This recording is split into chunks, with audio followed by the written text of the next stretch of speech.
नमस्कार, मैं हूं नरेश राघानी और आप देख रहे हैं horizon news. 11 Rajasthan battalion NCC unit के तत्वाधान में ऑल इंडिया गर्ल्स ट्रैकिंग अभियान। अरावली पर्वतमाला स्थित तारागढ़ किले पर ट्रैकिंग अभियान की शुरुआत। 11 राजस्थान बटालियन एनसीसी यूनिट के तत्वाधान में शनिवार को कैडेट्स ने अरावली पर्वतमाला स्थित तारागढ़ किले पर ट्रैकिंग कर साहसिक अभियान की शुरुआत की। Deputy track manager colonel B P Fernandes ने बताया कि ऑल इंडिया गर्ल्स ट्रैकिंग अभियान के प्रथम चरण में दूसरे ग्रुप में शनिवार को अरावली पर्वतमाला स्थित तारागढ़ किले पर ट्रैकिंग कैंप में 250 विभिन्न निदेशालयों की छात्रा कैडेट्स द्वारा सम्राट पृथ्वीराज चौहान स्मारक का भ्रमण किया गया और सम्राट पृथ्वीराज चौहान के इतिहास को आत्मसात किया।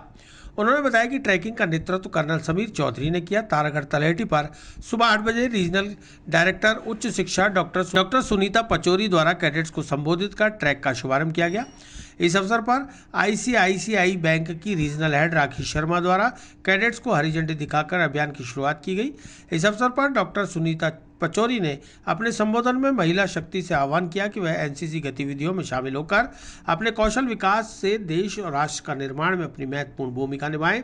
इस अवसर पर आईसीआईसीआई बैंक की रीजनल हेड राखी शर्मा ने अपने संबोधन में कैडेट्स को बताया कि वह विभिन्न साहसिक अभियानों का हिस्सा बनकर समाज में अनूठा उदाहरण प्रस्तुत कर सके और समाज में यह संदेश दे सके कि महिला कमजोर नहीं बल्कि महिला सशक्त है।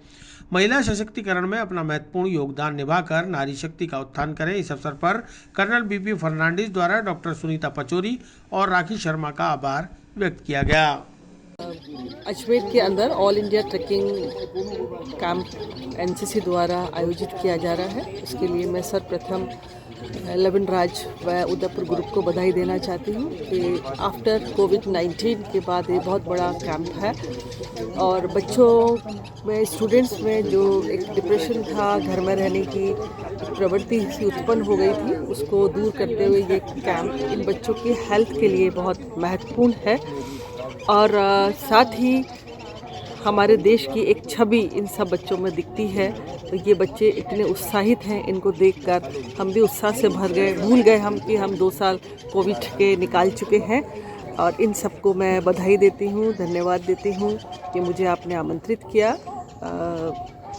और मैं भविष्य में मंगल शुभकामनाएं करती हूँ कि ये बच्चे सब अपने भविष्य में उज्जवल बने। साथ ही इस तरह के कैंप एनसीसी द्वारा आयोजित होते रहे। धन्यवाद। एनसीसी कैंप जो ये ऑर्गेनाइज़ हुआ है, इसके लिए एनसीसी नेशनल कैडेट कॉर्प्स को ये कहना चाहूँगी कि आपने जो ये बच्चे अलग अलग स्टेट से बुलाए हैं और यहाँ पे लड़कियाँ जो रिप्रेजेंट कर रही है, ये एक तो राष्ट्रीय एकता को रिप्रेजेंट करती हैं और मैं अप्रिशिएट करना चाहूँगी कि आपने ये इस टाइम पे ये स्टेप उठाकर आपने नेशनल इंटीग्रिटी को दिया है, प्लस आपने वुमेन एम्पावरमेंट को बढ़ावा दिया है। Thank you. वेलकम। चंदवाई नगर स्थित आंगनबाड़ी केंद्र पर मनाया बाल दिवस। वहीं सेवा क्लिनिक भगवानगंज पर बच्चों के स्वास्थ्य की जांच। 14 नवंबर को रविवार के अवकाश के चलते एक दिन पहले ही हुए बाल दिवस के आयोजन। पूर्व प्रधानमंत्री पंडित जवाहरलाल नेहरू व बच्चों के प्रिय चाचा नेहरू के जन्म दिवस को हर वर्ष 14 नवंबर को बाल दिवस के रूप में मनाया जाता है, लेकिन इस दिन रविवार का अवकाश होने की वजह से चंद्रवदाई नगर स्थित आंगनबाड़ी केंद्र पर इसका आयोजन शनिवार को किया गया। कार्यक्रम में नन्हे मुन्ने बच्चे विभिन्न रूप धरे नजर आए और उन्होंने बाल दिवस को उत्साह के साथ मनाया। इस अवसर पर कई तरह की प्रतियोगिताएं आयोजित कराई गई, जिसमें बच्चों ने उत्साह के साथ भाग लिया।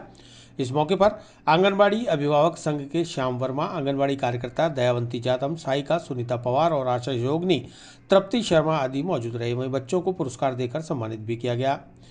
इसी प्रकार बाल दिवस के उपलक्ष्य में बच्चों के उचित स्वास्थ्य का ध्यान रखते हुए शनिवार सुबह सेवा क्लिनिक भगवानगंज पर आंगनवाड़ी व आसपास के बच्चों के स्वास्थ्य की निःशुल्क जांच की गई। सेवा क्लिनिक पर डॉक्टर राजेंद्र हेड़ा ने बच्चों के स्वास्थ्य संबंधी बातों को समझाया, जिसमें कि उनकी आंखों की जांच और उनके कद व वजन तथा समय पर भूख न लगना, बच्चों में चिड़चिड़ापन जैसी समस्याओं पर अपने विचार साझा किए। सेवा क्लिनिक के द्वारा इसी प्रकार से ये सेवाएं जारी रहेंगी और सभी उपयुक्त उपचार सामग्रियां लाभान्वित बच्चों को दी जाएंगी। बाल दिवस के अवसर पर सेवा क्लिनिक से सेवाराम लालचंदानी चैरिटेबल बाल दिवस के अवसर पर सेवा क्लिनिक से सेवाराम लालचंदानी चैरिटेबल ट्रस्ट से मैनेजिंग ट्रस्टी आशा लालचंदानी और आंगनबाड़ी ईसाई मोहल्ले से सुनीता और क्लिनिक के सभी सदस्यों ने समस्त उपस्थित बच्चों के साथ केक काटकर उन्हें शुभकामनाएं देकर उनके अच्छे स्वास्थ्य की कामना की। Hello, good morning all. मैं आशा लालचंदानी सेवा क्लिनिक ईसाई मोहल्ला से आज बाल दिवस के उपलक्ष्य में यहाँ हमने छोटे बच्चों के लिए एक छोटा सा कार्यक्रम रखा है, जिसमें ईसाई मोहल्ला आंगनवाड़ी से सुनीता जी आई हैं इन बच्चों के साथ। यहाँ पर डॉक्टर राजेंद्र खेरा जी ने उनका चेकअप किया है, उनकी आँखों का चेकअप भी हुआ है और सर ने बताया है न्यूट्रिशन के बारे में, क्या जो कुछ कमी है उनके लिए बताया है, उनको कौन से मल्टीविटामिन देने हैं। आगे उनका ध्यान रखा जाएगा, उनको बताया जाएगा किस तरह से उनकी क्या नीड है।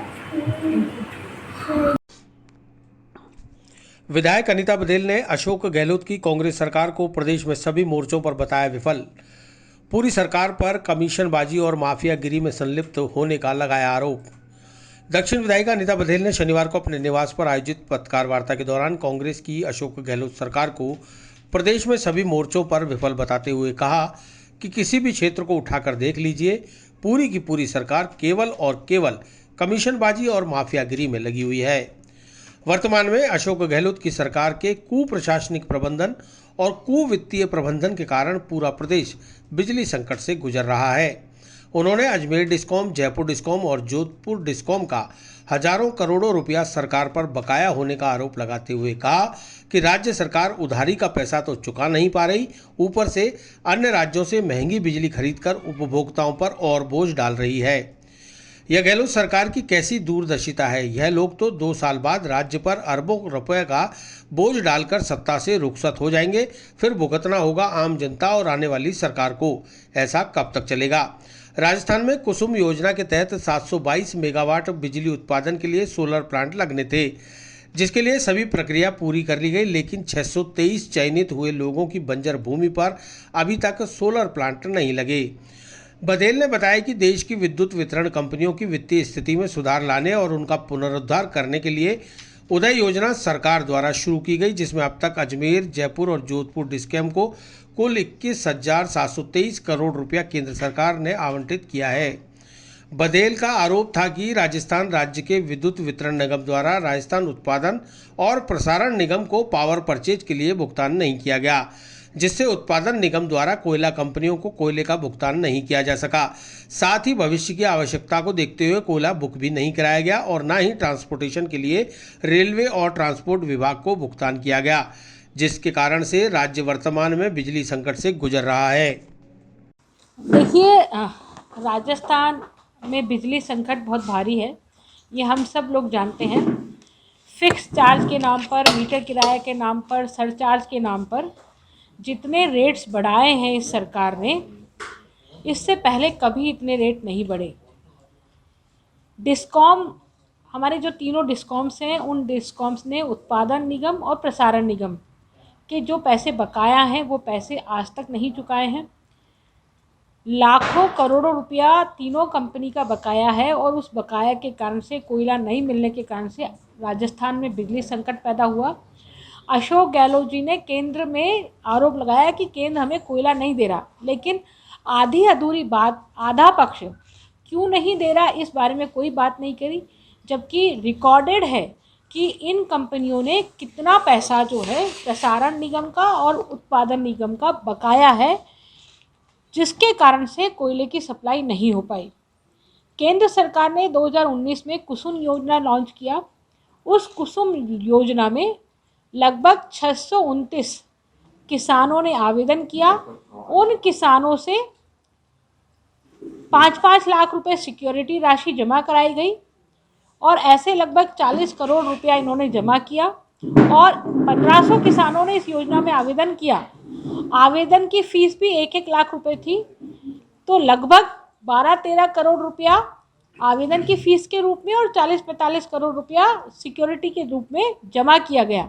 लेकिन आज तक भी एक भी मेगावाट का सोलर पैनल नहीं लगा, जबकि 722 मेगावाट के सोलर पैनल लगने थे राजस्थान में किसानों की बंजर भूमि पर।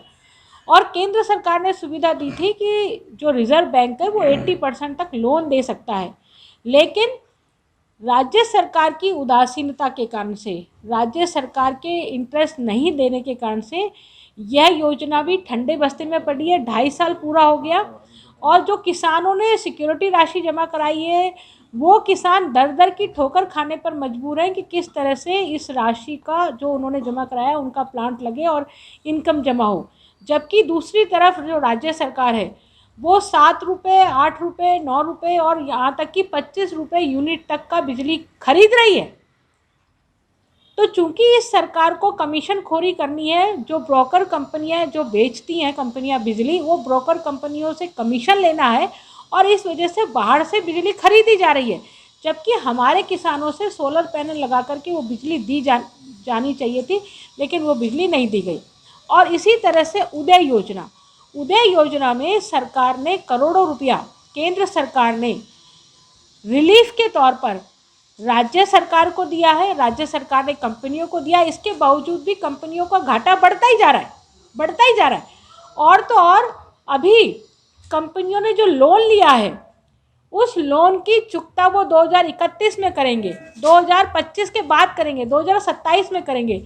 तो हजारों करोड़ रुपया तीनों कंपनियों ने लोन लिया है, जिसकी देनदारियां 10 साल बाद में शुरू होने वाली हैं। तो जब केंद्र सरकार उदय योजना में रिलीफ दे रही है, कुसुम योजना में आपको दिया जा रहा है कि आप बिजली उत्पादन करें और किसानों को भी इससे लाभ हो, सरकार को भी उससे लाभ हो, लेकिन दोनों तरफ नहीं कर रहे हैं। तीसरी तरफ आप जो है कर्जा ले रहे हैं, स्टेट बैंक से कर्जा ले रहे हैं, केंद्र सरकार से कर्जा ले रहे हैं, अन्य विकल्पों से कर्जा ले रहे हैं और कर्जे में ये डिबो करके जाएंगे प्रदेश को। तो इस नाते से राज्य की बिजली का कोई धनीधोरी नहीं है, ऊर्जा मंत्री जी को इससे कोई लेना देना नहीं है, सिर्फ आरोप और प्रत्यारोप लगाते हैं। दूसरी तरफ जनता मरी पड़ी है बिजली की कीमतों के कारण से, बिलों के कारण से, बिजली की कटौती ये बार बार करते हैं। तो मेरा यही कहना है कि जो कर्जा कंपनियों ने लिया है, जिसकी देनदारियां वो 2031 में 25 से शो कर रहे हैं कि वो देनदारी 31 और 25 में शुरू करेंगे, तो आप तो कर्जा लेकर के और घी पीने का काम करो और चुकाने वाली सरकारें आगे भुगतती रहे, आगे जनता भुगतती रही। आपके ऊपर कोई देनदारियां नहीं होंगी, क्योंकि आपकी सरकार है, जब तक आप जो है कर्जा नहीं चुकाएंगे, इसलिए आपको कोई लेना देना नहीं है।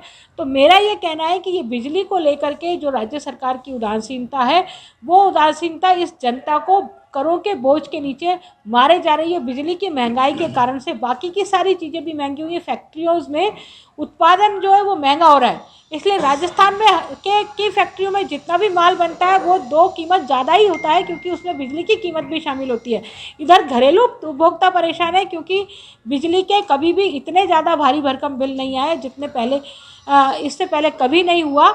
ऐसी स्थिति में ना तो उद्यमी संतुष्ट है, ना आम उपभोक्ता संतुष्ट है, और राज्य सरकार को इसका कोई लेना देना नहीं है। इन्हीं चीज़ों को लेकर के आज मैं आपके माध्यम से इस सरकार से पूछना चाहती हूँ कि सरकार बिजली पर कब ध्यान देगी ताकि जनता को राहत मिल सके।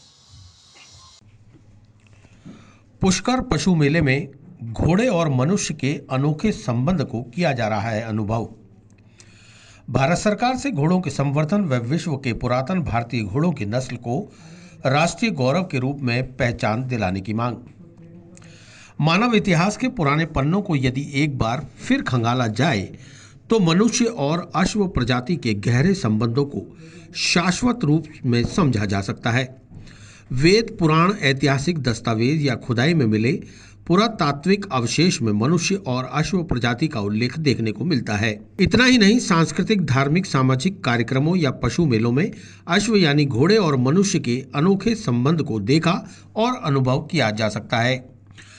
पुष्कर पशु मेले में भी कुछ ऐसे ही नज़ारे देखने को मिल रहे हैं, जहां घोड़ों को महज परिवहन का साधन न मानते हुए जीवन के एक अहम हिस्से की तरह अपने साथ रखा जाता है। भारतीय धर्म और संस्कृति के ऐतिहासिक दस्तावेजों में मुख्य स्थान वेदों को माना जाता है। वेदों में वरिष्ठ और पहला स्थान ऋग्वेद को मानते हैं। ऋग्वेद में अनेक स्थान पर अश्व प्रजाति का उल्लेख देखने को मिलता है।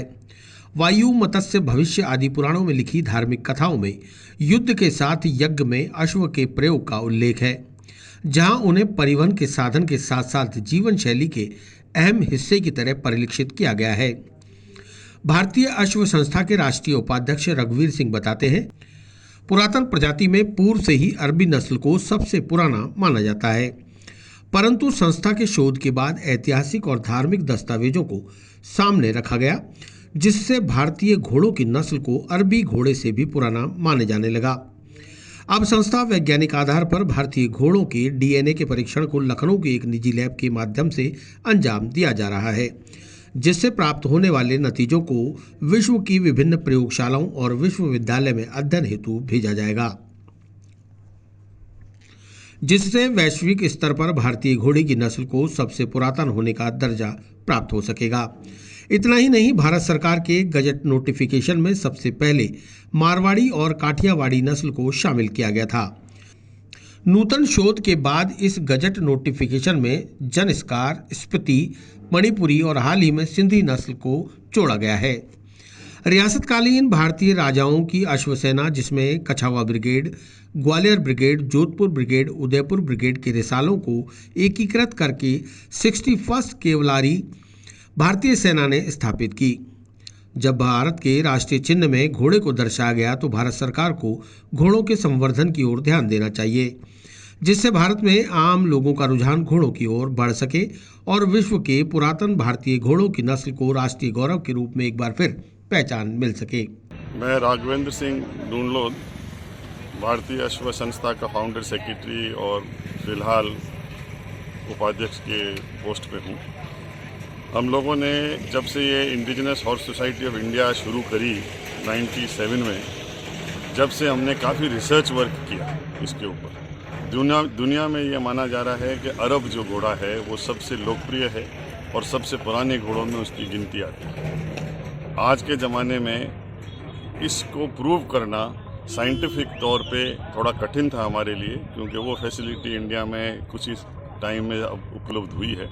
परंतु हमने इसके ऊपर ऐतिहासिक और रिलीजियस डॉक्यूमेंट्स के ऊपर हमने ये प्रूव किया कि जब दुनिया का सबसे पुराना वेद ऋग्वेद लिखा हुआ है और उसमें अश्व का लिखा हुआ है, तो अश्व का मतलब संस्कृत में घोड़ा, तो जब उसमें लिखा हुआ है तो ये तो वाजिब है और फैक्ट है कि सबसे पहले घोड़े का उत्पादन अगर हुआ या कहीं मिला तो वो भारतवर्ष में मिला।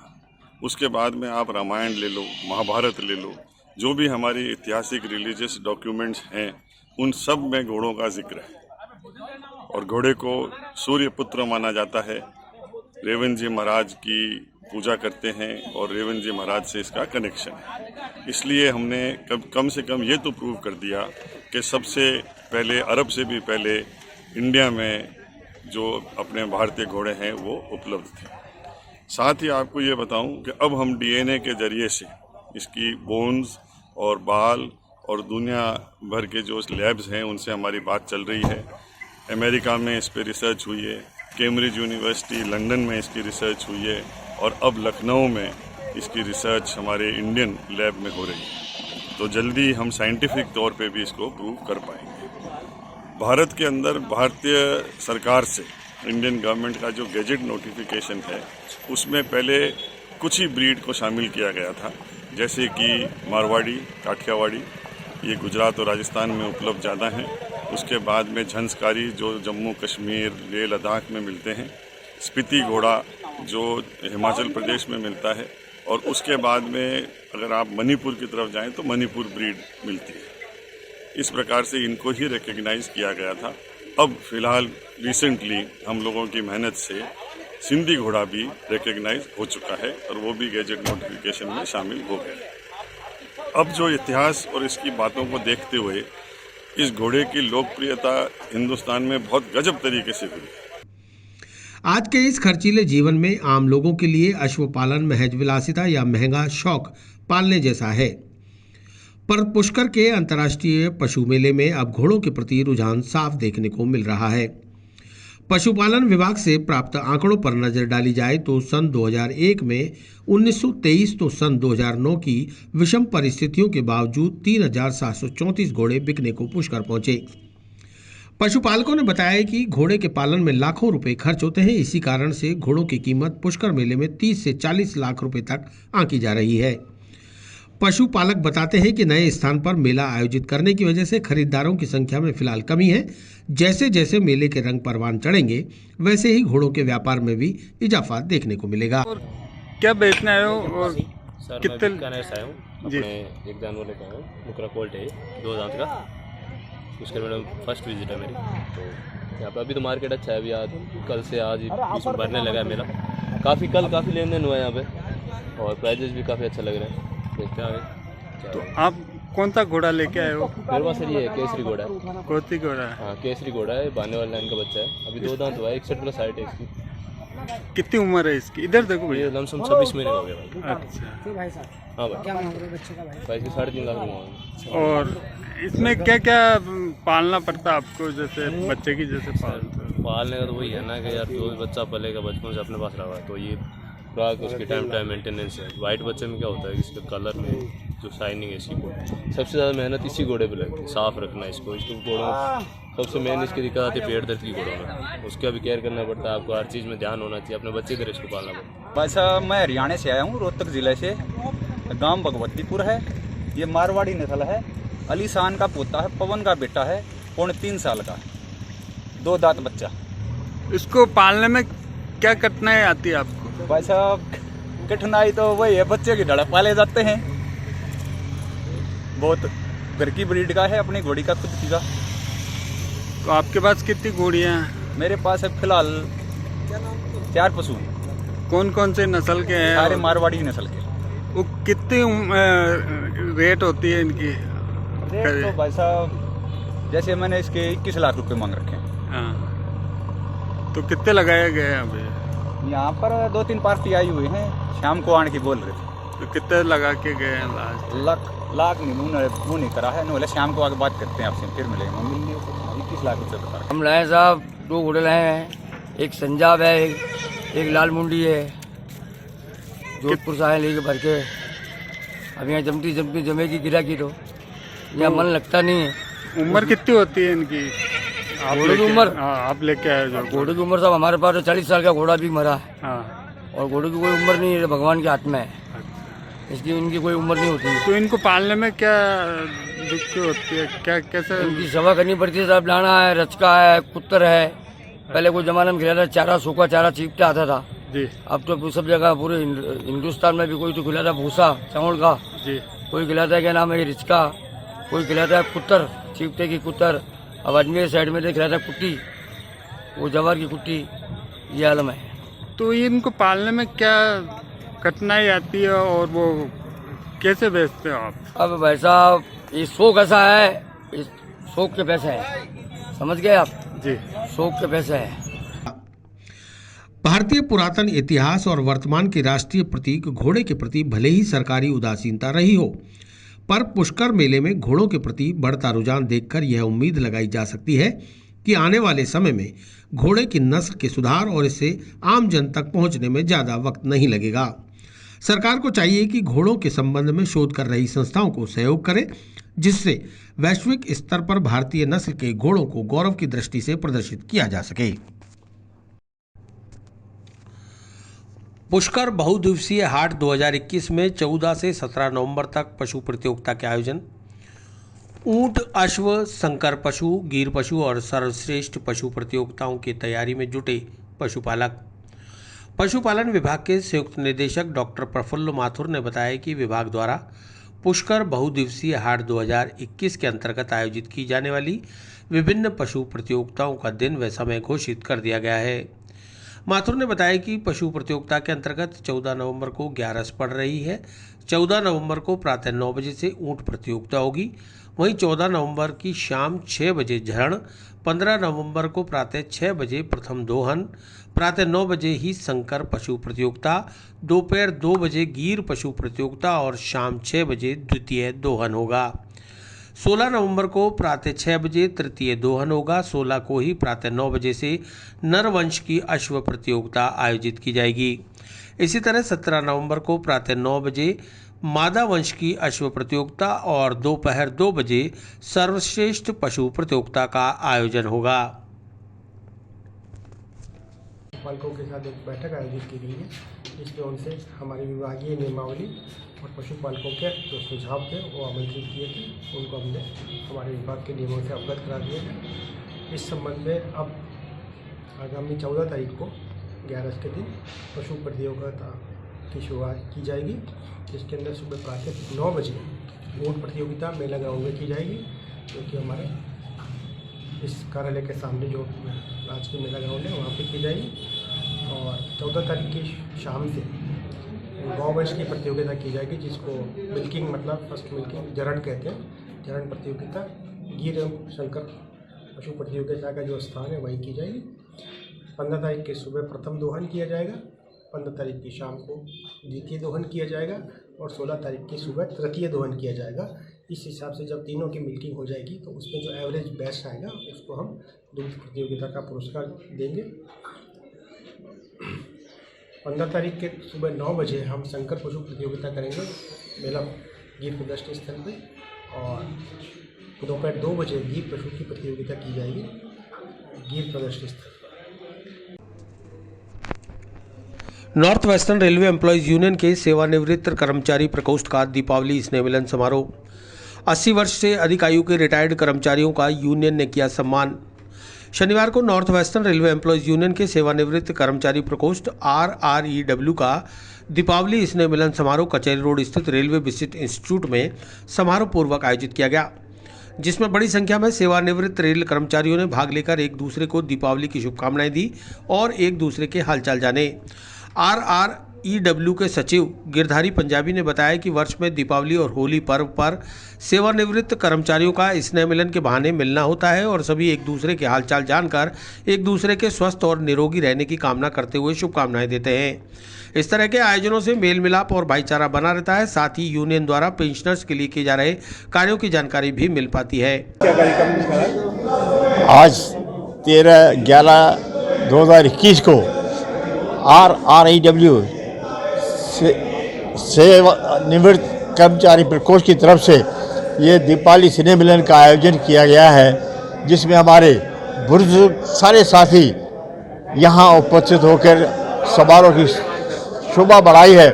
और हमारे मंडल के अधिकारीगण यूनियन के north western rail employees union के मंडल सचिव मंडल अध्यक्ष श्री अरुण गुप्ता जी एवं श्री मोहनदास चेलानी जी ने यहाँ आके अपने विचार जो व्यक्त किए हैं वो सब हमारे कर्मचारियों हमारे पेंशनर्स के लिए बड़े उपयोगी बातें आपको जानकारी दी है। मैं आप सबका धन्यवाद करता हूँ कि जिस उत्साह से आज आप लोग यहाँ आके उपस्थित हुए हैं, शोभा बढ़ाई है हमारे समारोह की। ऐसे भविष्य में आप इस RREW के प्रति विश्वास प्रकट कर शोभा बढ़ाते रहेंगे। धन्यवाद। मेरा नाम गिरधारी पंजाबी, सचिव RREW। North western railway employees union के मंडल सचिव अरुण गुप्ता ने बताया कि पिछले 2 साल से कोरोना पैंडेमिक की वजह से इस तरह के आयोजन नहीं हो सके। अब जब आयोजन किए गए हैं तो सभी सेवानिवृत्त कर्मचारी दिल खोलकर बड़ी संख्या में स्नेह मिलन कार्यक्रम में शामिल हुए और एक दूसरे से मिलकर दिवाली मिलन की शुभकामनाएं दी जा रही हैं। उन्होंने बताया कि आज यूनियन द्वारा 80 वर्ष से अधिक उम्र के सेवानिवृत्त रेल कर्मचारियों का शॉल माला पहनाकर सम्मान भी किया गया है। साथ ही पेंशनर्स के हितों के लिए यूनियन द्वारा किए जा रहे कार्यों की जानकारी प्रदान की गई है। इस मौके पर मंडल अध्यक्ष मोहन चेलानी सहित बड़ी संख्या में यूनियन के पदाधिकारी और सदस्य मौजूद रहे।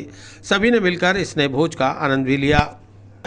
North western railway employees union के RREW जो सेवानिवृत्त कर्मचारियों का प्रकोष्ठ है, उसके द्वारा हर वर्ष दिवाली मिलन समारोह और होली मिलन समारोह आयोजित किए जाते हैं।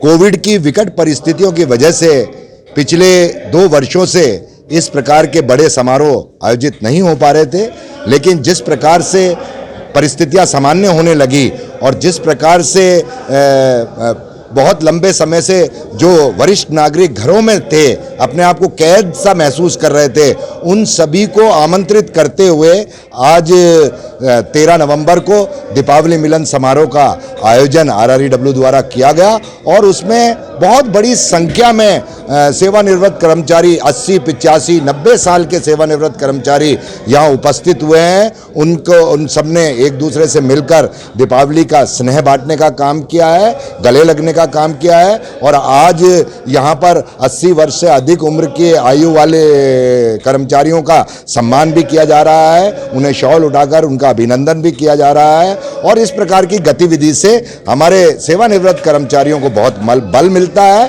और यूनियन के माध्यम से उनको जानकारी दी जाती है कि पेंशनर्स के लिए क्या क्या काम किए जा रहे हैं और आने वाले समय में और क्या क्या काम किए जाएंगे। उन तमाम चीज़ों को लेकर आज का ये स्नेह मिलन रखा गया है। अरुण गुप्ता, मंडल सचिव, north western railway employees union.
सूचना केंद्र के सामने नगर निगम द्वारा सीज की गई 14 दुकानों में से 3 दुकानों के एसी के कंप्रेसर चोरी।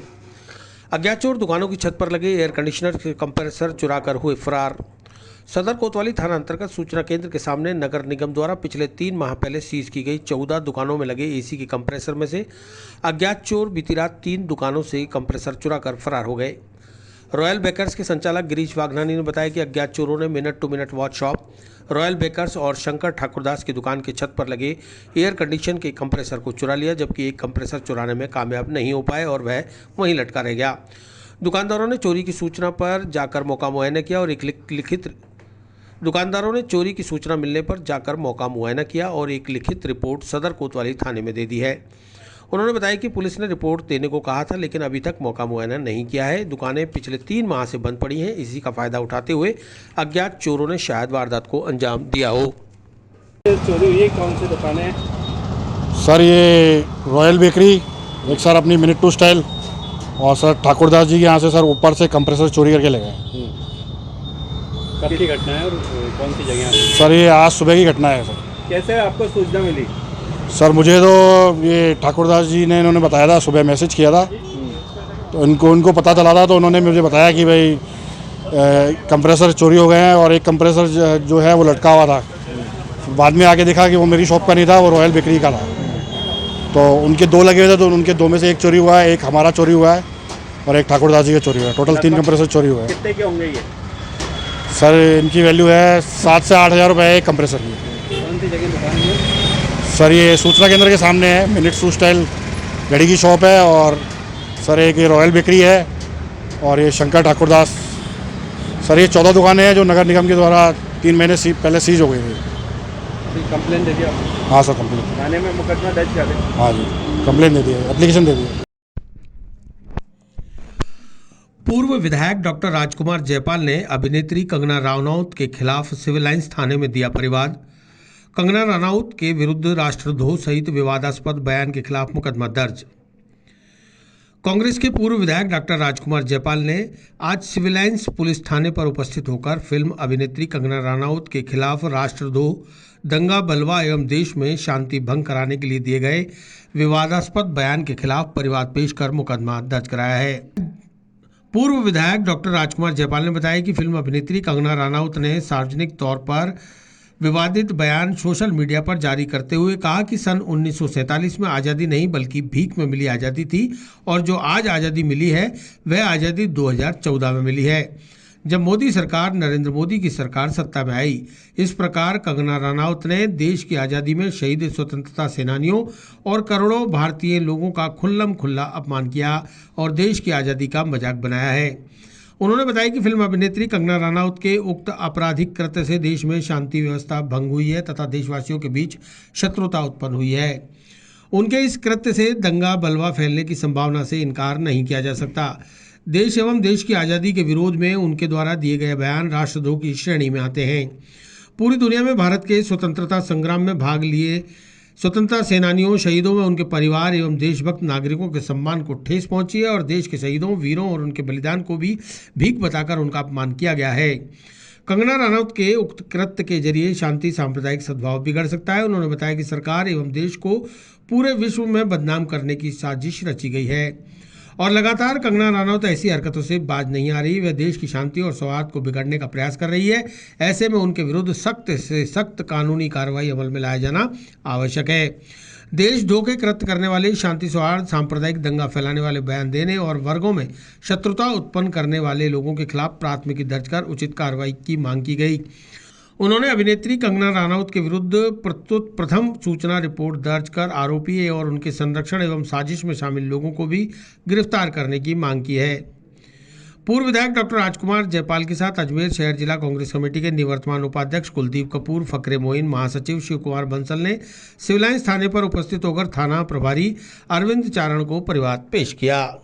कंगना रनौत ने जो विवादास्पद बयान दिया है, जिसमें अजमेर की जनता आहत है, राजस्थान की जनता आहत है और भारत की जनता आहत है। उन्होंने स्वतंत्रता सेनानियों का अपमान किया है, इस देश का अपमान किया है। उनके खिलाफ राष्ट्रद्रोह का मुकदमा दर्ज होना चाहिए और उनको इमीडिएट गिरफ्तार करना चाहिए। ये एक बहुत ही चिंता का विषय है कि इतनी बड़ी बात उन्होंने बोल दी कि साहब भीख में मिली थी स्वतंत्रता। तो इनके खिलाफ एफआईआर मैंने लॉन्च कराई है, अभी दी है। कौन से थाने में? ये सिविल लाइंस थाने अजमेर में। इसी तरह महिला कांग्रेस के द्वारा महिला थाने में कंगना रानौत के खिलाफ मुकदमा दर्ज कराया गया। महिला कांग्रेस की प्रदेश पदाधिकारी रागिनी चतुर्वेदी और अरुणा कछावा के नेतृत्व में महिला कांग्रेस पदाधिकारियों ने महिला थाना अलवर गेट पहुंचकर कंगना रानावत द्वारा दिए गए देशद्रोही बयान के खिलाफ परिवाद पेश कर उसके विरुद्ध कानूनी कार्रवाई की मांग की है। साथ ही उससे पद्मश्री भी वापस छीन लेने की अपील की गई है। आज हम महिला थाना अलवर गेट पे आए हुए हैं, पूरी कांग्रेस, महिला कांग्रेस अजमेर की और पीसीसी की हम लोग ये शिकायत दर्ज कराने आए महिला थाना अलवर गेट पे कि जो कंगना रानावत ने जो बयान दिया है, देशद्रोही बनी है वो, ये कह के कि 1947 में जो हमको आज़ादी मिली वो आज़ादी नहीं थी, आज़ादी हमको 2014 के बाद मिली। तो ये कितनी शर्मनाक बात है हर एक भारतीय के लिए और सेनानियों के लिए, और जितने हमारे सिपाही मरे हैं उस दौरान फ्रीडम के लिए, उसमें कितनी बड़ी बात है कि आज वो कुछ भी नहीं है। वो किस बूते पे उसने ये इतनी बड़ी बात कही, नंबर 1। और नंबर 2 मैं ये जानती हूँ कि पद्मश्री वो बेगर है, एक्चुअली उसने बेगर हम लोगों को बताया, लेकिन बेगर वो है जिसने पद्मश्री लेकर और ये बात कही है। इसका मतलब वो बिक गई है मोदी के हाथ, मैं ये कहती हूँ। और जब मोदी के हाथ वो बिक गई है तो वो किस तरह के बयान दे रही है, हर एक भारतीय आज उसके खिलाफ हो गया है। बात कांग्रेस की नहीं है, मैं तो ये कहती हूँ कि हर एक भारतीय नारी हो, चाहे वो महिला में हो, कोई भी हो, वो ये कभी बर्दाश्त नहीं करेंगे। दूसरी बात मैं ये कह रही हूँ कि उसका पद्मश्री छीना जाए जल्द से जल्द और उसको कैद होनी चाहिए और देशद्रोही साबित कर देना चाहिए पूरे भारतीयों को। इससे तो चतुर्वेदी जी ये लगता है कि जो स्वतंत्रता सेनानियों ने जो आज़ादी की लड़ाई लड़ी उनमें उनका अपमान एक तरह से। बेटा भी आर्मी में है, मेरे को इतनी शर्मसार बात लग रही है कि वो तो छोड़िए, बेटा और हस्बैंड को छोड़िए, लेकिन जो नींव की ईंट बन के जिन्होंने देश के लिए जान दे दी और वो आज बिल्कुल नींव की ईंट बने हुए हैं, उनका तो नाम ही नहीं है। और कंगूरे आज सब खड़े हैं, सब आ जाते हैं बोलने के लिए। Thank you. किस तरह के कि यहाँ पे हमारे जो शहीद हैं उनका बहुत ज़्यादा अपमान किया है कंगना रानौत ने, और हम यही करते हैं कि उन्हें राजद्रोही साबित किया जाए और उन्हें जल्द से जल्द कैद की जाए। बहुत बहुत धन्यवाद।